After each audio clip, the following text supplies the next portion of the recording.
Hostel అయితే అండమాన్లో అద్దరిపోతున్నాయి. Recent మా ఆయన బెదిరిపోయాడు. వెజ్ కాంబో తాలి 400 అంటండి. నాన్ వెజ్ ఇంకా ఆకాశమే. ఇది వెజ్ రెస్టారెంట్ ఇది. అండమాన్ రెస్టారెంట్లో అయితే కాస్ట్లు అద్దరిపోయాయి. అలా ఇలా లేదనమాట. జున్నుకి పాపం హై ఫీవర్ వచ్చింది. బట్ హ్యావ్లాక్ లో ఏంటంటే ప్రైవేట్ హాస్పిటల్స్ కానీ ఏమీ ఉండవు. సిరప్స్ కూడా బయట ఎక్కడ దొరకలేదు. సో గవర్నమెంట్ హాస్పిటల్కి వెళ్ళి సిరప్ తీసుకొచ్చారు మా హస్బెండ్. అది వేసాక కొంచెం అడ్జస్ట్ అయ్యాడు. బట్ కంటిన్యూస్ గా 2 days అయితే వాడు పచ్చి మంచినీళ్ళు ఒక్కటే తాగి బతికేసాడు. నేను కూడా తినమని ఎక్కువ ఫోర్స్ చేయలేదు. మళ్ళీ కక్కిస్తాడేమోనని చెప్పి భయం వేసింది. ఆనియన్ రైతా అడిగితే ఎంత చెప్పారు? 100 రూపీస్. ఇక్కడ మన ఊర్లో ఫ్రీగా ఇస్తారు 2 కప్పులు. మా అమ్మ రాధానగర్ బీచ్ కి సన్సెట్ ని చూడడానికి వెళ్తున్నాము. ఇది పెడతావా? పెట్టదు. వేస్ట్ ఆఫ్ మెమరీ కదా. ఎందుకు waste of memory? 18.25 megabytes of data waste చేసి. నీకెళ్ళి తెలుసు? నీ క్యాలిక్యులేటర్ ఏమన్నా? క్యాలిక్యులేటర్ 50 seconds ఆఫ్ టైం తో క్యాలిక్యులేట్ చేసి చెప్పాను. ఓహో అవునా. ఇప్పుడు 19.8 20.2. నేను వసంత్ కుమార్ పెళ్లి చేసుకున్నాను అనుకున్నాను. ఐన్స్టీన్ పెళ్లి చేసుకున్నానా? సినిమా లేదు నాకు. ఓహో అంత యాక్టింగ్ అది నాకు తెలుసులే. నువ్వు వెళ్ళిపోతుంది కదా. टाइम में अगर 10 मिनट भी लेट करेंगे ना तो गाड़ी सीधा छोड़ के चले जाएगा सर. बुला लीजिए सर टाइम. आ रहा ముచ్చమొహాలు. మా ఇంట్లో నాకు తప్పించి అందరిది ముచ్చమొహంలాగా అంటది. మేము ముందే అరేంజ్ చేసుకున్నాం కాబట్టి ప్యాకేజీ. సో మాకు ట్రావెలింగ్ అంత ఇబ్బంది అవ్వలేదు. మాకంటూ ఒక కార్ అలాట్ చేశారు కాబట్టి ఆ కార్ లో తిరగచ్చు. ఇక్కడ కోకోనట్ ట్రీస్ అయితే చాలా ఉన్నాయి. మన అమలాపురం చూసినట్టు అనిపిస్తుంది నాకు. ఇక్కడ ఇన్ని ట్రీస్ ఉన్నా సరే వాళ్ళు ఒక్కొక్క కోకోనట్ ని మనకి 60 to 70 రూపీస్ కి అయితే అమ్ముతున్నారు. ఒక్కొక్క చోట అయితే 100 రూపీస్ కూడా అమ్ముతున్నారు అనమాట. భయం వేసింది చూస్తే. అసలు హ్యావ్లాక్ లో అంతా సింగిల్ లైన్ రోడ్. ఇది నైట్ టైం చూస్తే ఎంత భయం వేస్తుందో నేను మీకు వీడియో లాస్ట్ లో చూపిస్తాను. ఇక్కడ ఇంకో హైలైట్ ఏంటంటే స్ట్రీట్ లైట్స్ కూడా ఉండవు. నైట్ అయితే ఇంకంతే నరకమే. జున్నుకు వచ్చిందమ్మా పాప. Welcome to Radhanagar beach. Blue certified beach. View అదిరిపోయింది. Radhanagar beach. Radhanagar beach especially sunset ని చూడడానికి వెళ్తారు.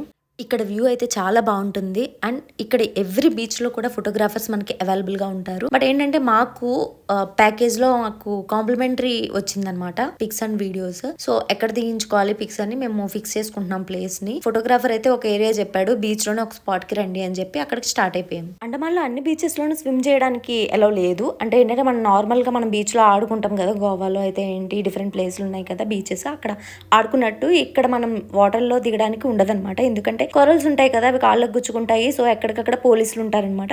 బట్ రాధానగర్ బీచ్ కి మాత్రం స్విమ్ చేయడానికి ఎలా. సో ఇంతమంది జనాలు స్విమ్ చేయడానికి అయితే వచ్చారు. ఈ కనిపిస్తున్న ప్లేస్ అయితే బీచ్ కి వాటర్ కి ఆపోజిట్ ప్లేస్ లా ఉందన్నమాట. మొత్తం గ్రీన్ కలర్ చిన్న లేక్ లా ఉందన్నమాట. సో మొత్తం అంతా నాజు పట్టేసి ఉంది. ఇక్కడ ఫొటోస్ అయితే బాగా తీయడానికి బాగుంటుందని ఈ స్పాట్ ని ఎంచుకున్నాము. మా కన్నగడికి పాప అంత ఫీవర్ ఉన్నా సరే నాకు హెల్ప్ చేస్తున్నాడు ట్రైపాడ్ స్టాండ్ పెట్టుకోవడానికి. జున్నులో ఉన్న బెస్ట్ పార్ట్ ఏంటంటే ఆ పిల్లోడు, నేను చిన్నప్పటి నుంచి ఇప్పటికి 1.5 years అయింది కదా, పుట్టినప్పటి నుంచి ఇప్పటిదాకా కూడా వాడు ఎంత స్ట్రగుల్ అవుతున్నా సరే అస్సలు నీరసపడినట్టు అసలు కనిపించడు. మేము పిక్స్ తీసుకునే లోపే సన్సెట్ అవ్వడానికి రెడీగా ఉంటుంది. మేము వ్యూని అయితే మంచిగా ఎంజాయ్ చేసాము. సన్సెట్ అయితే ఇక్కడ ఫుల్ గా కంప్లీట్ అయిపోయింది. ఈ బీచ్ లో మాత్రం చాలా చిన్నపిల్ల అయిపోయాము. నేను, మా హస్బెండ్, జున్ను ఎలాగో చిన్నపిల్లడే అనుకోండి, సునీల్, మేమందరం మంచిగా ఎంజాయ్ చేసాము. డాన్స్లు వేసుకున్నాము. అసలు వీళ్ళిద్దరూ అయితే అమ్మో, నా కెమెరాలో మొత్తం డేటా అంతా వీళ్ళిద్దరే కొట్టేశారు. అలా డాన్స్లు వేస్తూనే ఉన్నారు. జున్ను కూడా వీళ్ళతో పాటు రెడీ అయ్యి నవ్వుకుంటూ డాన్స్ వేసాడు. రాధానగర్ బీచ్ మాత్రం నాకు మరీ అంత బ్లూ కలర్ గా అయితే కనిపించలేదు. బట్ మా రిసార్ట్ వెనకాల బీచ్ అయితే అమ్మ అసలు ఎంత బ్లూ కలర్ లో కనిపించిందంటే ఫారిన్ కంట్రీలో ఎలా ఉంటుందో బీచెస్ అలాగ ఉందన్నమాట.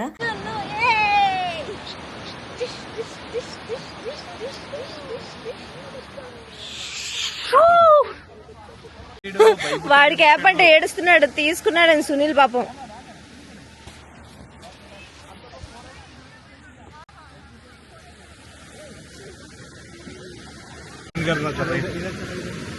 ఏంటి 1 day స్పెండ్ చేయడానికి for 1 night it's 35,000. 35,000.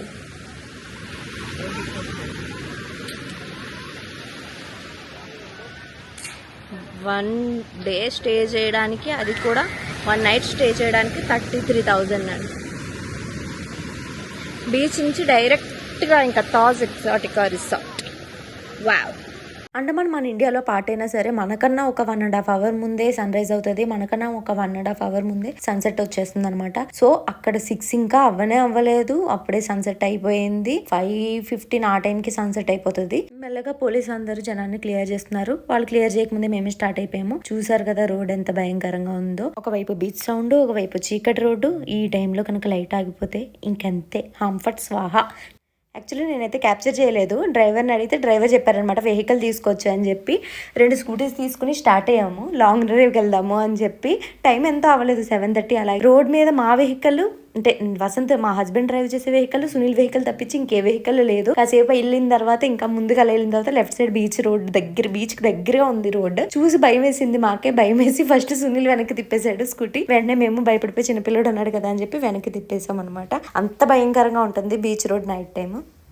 బీచ్ నుంచి రిసార్ట్కి రాగానే కొంచెం ఫ్రెష్ అయ్యి సంథింగ్ డిఫరెంట్కి అయితే వచ్చాం. సంథింగ్ డిఫరెంట్ అంటే అదొక రెస్టారెంట్ అన్నమాట. చాలా బాగుంది. అక్కడ జునుకి అయితే స్పెషల్గా చైర్ వేశారు. కాసేపు అయితే కూర్చున్నాడు. ఇలా నాతో బుజ్జిగా క్యూట్గా ఆడుకున్నాడు చంటోడు.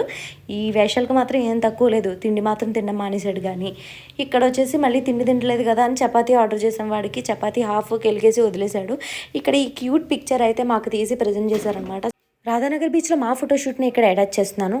అండ్ సబ్స్క్రైబ్ చేయడం మాత్రం మర్చిపోకండి. Bye bye.